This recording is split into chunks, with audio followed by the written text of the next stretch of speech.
And our word for today on this Wednesday of the 27th week in Ordinary Time, this Wednesday, October the 9th. Our word for today is pray. Pray is our word for today, taken from our gospel reading from the Gospel of Luke, chapter 11. Jesus was praying in a certain place, and when he had finished, one of his disciples said to him, Lord, teach us to pray, just as John taught his disciples. He said to them, when you pray, say, Father, hallowed be your name, your kingdom come.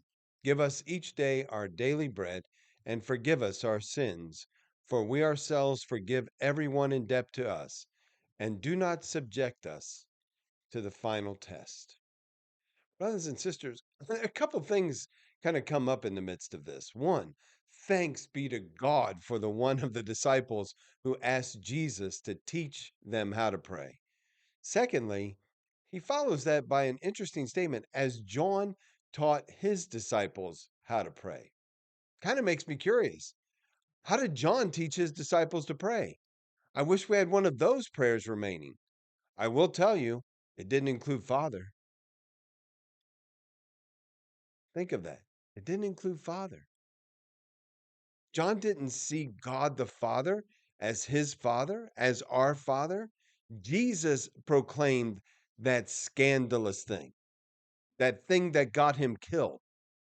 And yet he did it boldly, he did it with clarity. In so many things, Jesus was ambiguous because his time had not yet come, but not in the proclamation of his Father and our Father.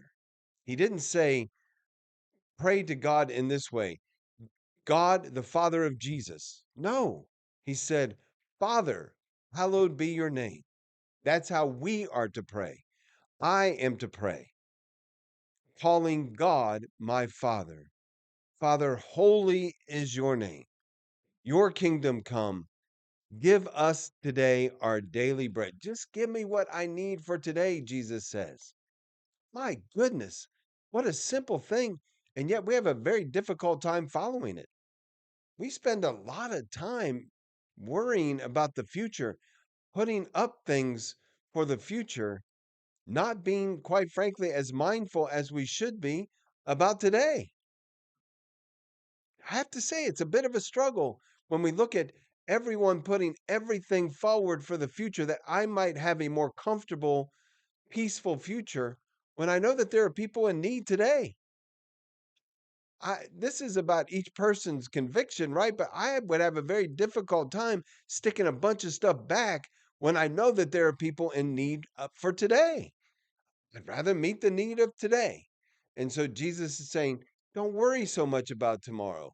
Worry about today.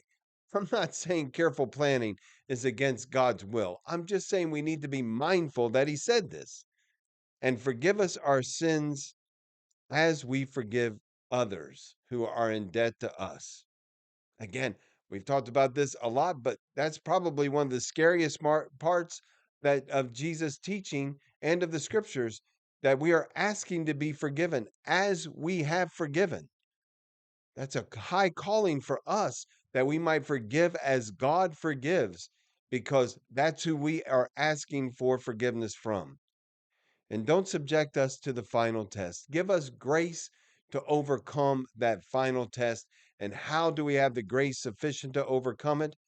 Because the Son of God has given his life for us, and he has taught us that we have a Father in heaven who loves us, and we can pray to him that we might receive everything that we need because Jesus has taught us how to pray.